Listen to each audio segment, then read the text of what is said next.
Today, we're going to talk about 4 reasons why your knee pain won't go away.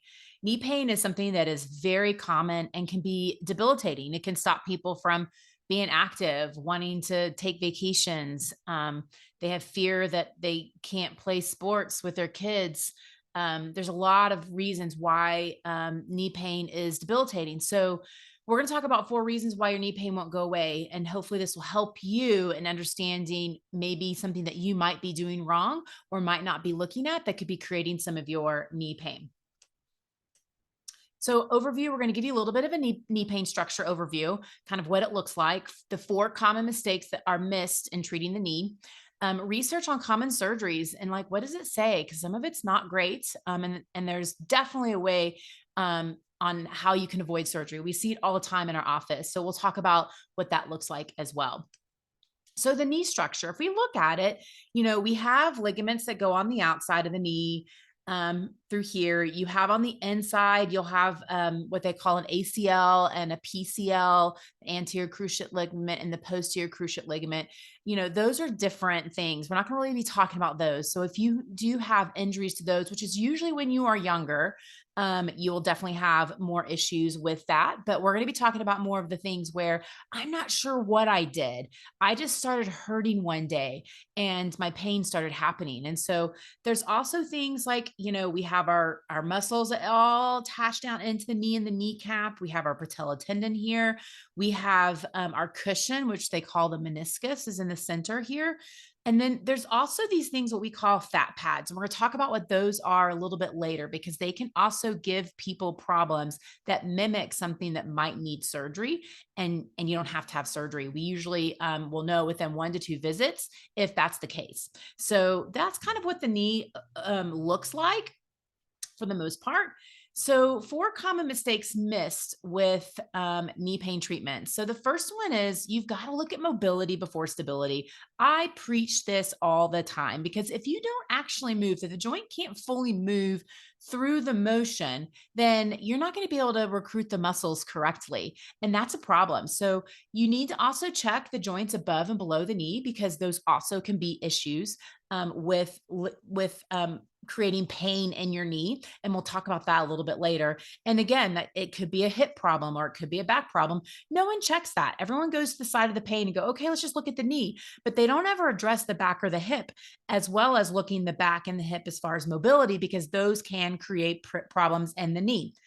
Hip weakness not being addressed. Hip weakness is a big one too. So once when all the mobility is checked and everything is moving well, you've got to look at the compensation patterns. What happens to the knee and hip weakness has a lot of problems that create in that knee.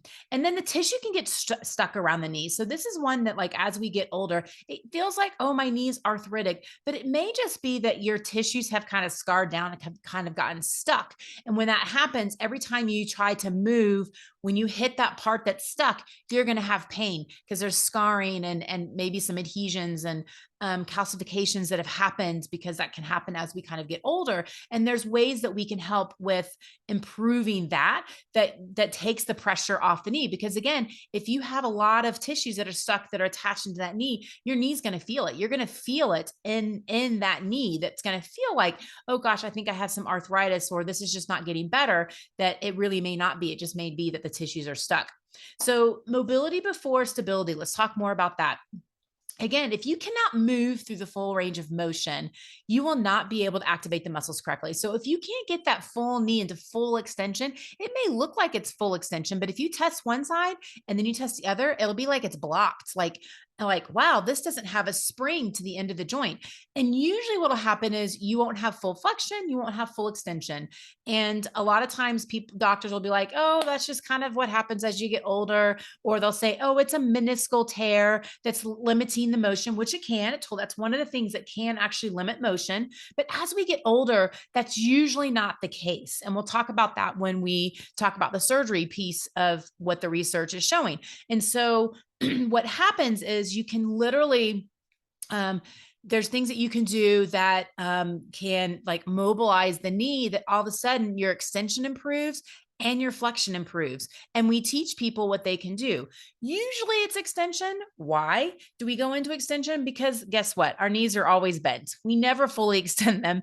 We're taught not to fully extend them and lock the knees out, which is true. You don't want to just kind of hang out there. But because we don't ever fully extend them and we're always keeping the knees bent, this can create problems. Those fat pads that I was talking about in the front of the knee, sometimes if we're always in flexion, where our knee is bent, they can get stuck in the knee. And when that happens, it can lock up the knee. And all you do is mobilize it. This can mimic a meniscal tear. We see this all the time. So as you get into your 40s, 50s, 60s, if they're saying that you have a meniscal tear and you're not really sure what you did, now I'm not saying it's not possible, but 9 times out of 10, when people come in here into our office, we find that it's this is the problem. The knee mobility is not moving, and it will mimic a meniscal tear in the sense that you get up from standing, you feel super stiff, that your knee feels like it wants to give away. It has given away, but as you start moving, it starts feeling a little bit better. These are common things with what we call knee derangements, where those fat pads kind of get stuck in that knee. So again, you've got to look at the mobility. You've got to feel what those overpressure looks like. Otherwise, you're going to be missing part of what could be potentially wrong with your knee. So again, you can't just look at the knee. You've got to look at the back and the hip. These are two really common areas that we find give people knee problems as well, but no one looks at that. So if no one's looking at that and they're only looking at your knee, you're probably going to be going down a very frustrating path. A path where doctors are like, you need to have surgery, or a path where doctors say, oh, it's arthritis and you just have to live with it. It's just kind of what happens as we get older. It's not always true. You've got to get to the source of the problem. And that's what we do. So if you look at like knee problems, you have to look at the back and the hip, asking questions, ruling it out, ruling it in. I always do a screen above and below the knee joint just to make sure that we're not missing anything, and to kind of give me the whole big picture of what's going on, because there's so many, even though the knee just bends and flexes and there's muscles that go around it, it's still complicated in the sense that you've got to figure out what part is not working. And when we aren't sure what happens, it's just the accumulation of us continuing to do what we've been doing because we've been able to kind of manage those aches and pains until we can't, that you've got to undo all that. You've got to figure out what you're doing that created some of that. We've got to get to the source of what's going on. So again, you must check your mobility above and below the knee. We had a client that had knee issues and literally had been doing therapy somewhere else for a long time, probably 2-3 months, and was like, I just am not getting better. I have a hard time squatting. I don't have full range of motion of my knee. And I'm like, interesting. And I was like asking more questions. You know, do you have issues in your back? Do you have issues in your hips? She goes, actually, I've had these issues. I go, well, how long has the hip issue been going on? About the same issue as the knee. I'm like, interesting. So we checked it. She did not have mobility in her hips. So we did some what we call extension mobility, similar to what this picture is, and showed her how to kind of mobilize the hip. When we did that, and we checked her squatting ability and her knee range of motion, it improved. Like literally that treatment, she was like 90% better. They missed it. They didn't check it. And this is what I'm talking about. So you've got to make sure that you check that piece as well. So what does the research say about knee surgeries? It's interesting. So like, definitely there's a place for a knee scope. What does that mean? It means when they come in and they kind of, snip away the meniscal tear, or if they say they want to do a cleanup, that word I would stay away from. If they say they want to do a cleanup on the knee, and this is going to be very conservative to help you, not have a total knee replacement for a while, I would not do it. There's usually something else that's going on. So, and when you look at the research, when we get older and doing knee scopes, they basically did research where they did a knee scope on a group of people, cleaned out their knee, and then they did a knee scope where they looked like they did a knee scope, but all they did was poke holes in their knee. They didn't do anything. The people that actually had the poking of the holes in the knee and did not even touch their knee did better after the surgery than the people that actually had the surgery. So the more you mess with your knee, the more you're going to have problems. And I would definitely reach out to someone that understands the knee, like a physical therapist that specializes in this, to help you navigate this, to see if you even need surgery. It's going to save you a lot of time and heartache. It's going to get you back to feeling better faster. And it's probably going to save you some money, because knee scopes aren't cheap. And then now let's talk about total knee replacement. So this is another interesting research. So there was research done, and this was like 5, 6 years ago. Might have been a little bit longer because my gosh, time flies. But they basically took people that were in line to have a total knee replacement. And they basically put them through a physical therapy evaluation. Now, the physical therapists were McKinsey trained, very similar to my training. I have my diploma in this. It's an extra diploma that takes, gosh, another 5, 6 years to get.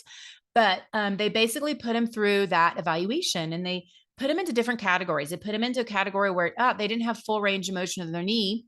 Let's go and mobilize their knee and teach them what they need to do, similar to what I was talking about in the last slide. And then if they didn't have that, we'll just put them into general exercise.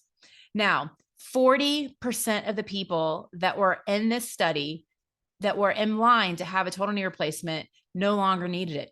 After a couple of weeks, they were fully functional, because what I was talking about, where the knee mobilization, they just needed to get the range of motion back, and you can get that back fairly quickly.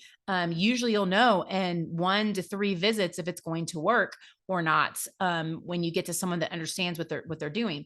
And so that is something that, I mean, 40%, like that's a massive surgery. That's something that you don't want to have if you don't have to have it.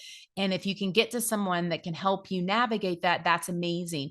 They also found in this study that as we got older, that it was more knee flexion that they needed versus knee extension, which I thought was interesting as well. So you can mobilize the knee in different ways. You can be mobilized into extension. It can be mobilized into flexion. You can add a little bit of rotation, especially at the end of extension, because that's how you get that knee joint to that very end range, is adding that little bit of extension, which you need sometimes.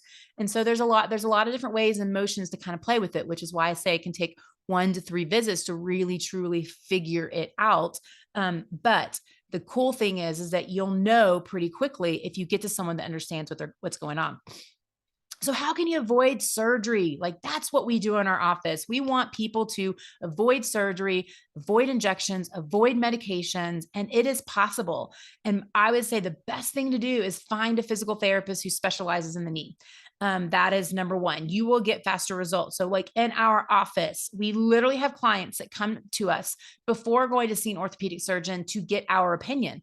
Let's face it, 10 minutes when you're not really sure what you did to begin with is not going to be enough to figure out what's going on, versus spending an hour with us to go in and like take a history and get an understanding of what's going on and what are the problems that you're not able to do. Like, what can you not do that you want to get back to doing, and really understanding that, like, how does it respond to different situations, so we can get an idea and see the common patterns to really figure out and hone in on where do we need to look for our evaluation. And that's not a 10-minute conversation. That's an hour conversation or longer. So that's where we have a lot of clients that come into our office to really help us do that. Now, if this is something that you want to do, we also have a couple spots a week where we call these discovery visits, where you can come in and talk to us for free and sit down, have a conversation, have us understand like what you have tried, what's working, what's not working, and give us an understanding of kind of what's going on, so we can help you navigate that better and understand, like, yes,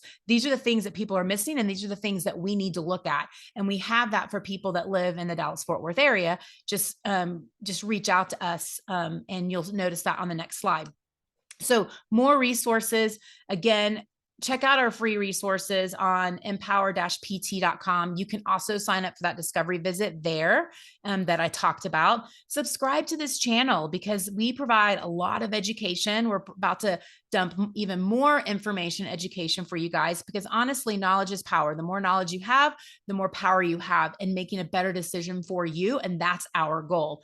Go to our latest blogs. We do blogs, like at least a couple a month, where there's a lot of education there. And we split it up into different body parts, so that you can go directly to what body part you want to learn about. And then our latest podcast, we have a podcast that we do, so a monthly. So we're on Apple and SoundCloud. So definitely subscribe to those and you'll get our latest information. Again, if you want to work with us, there are some links that you can get in the bottom of the comment section, as well as going to empower-pt.com.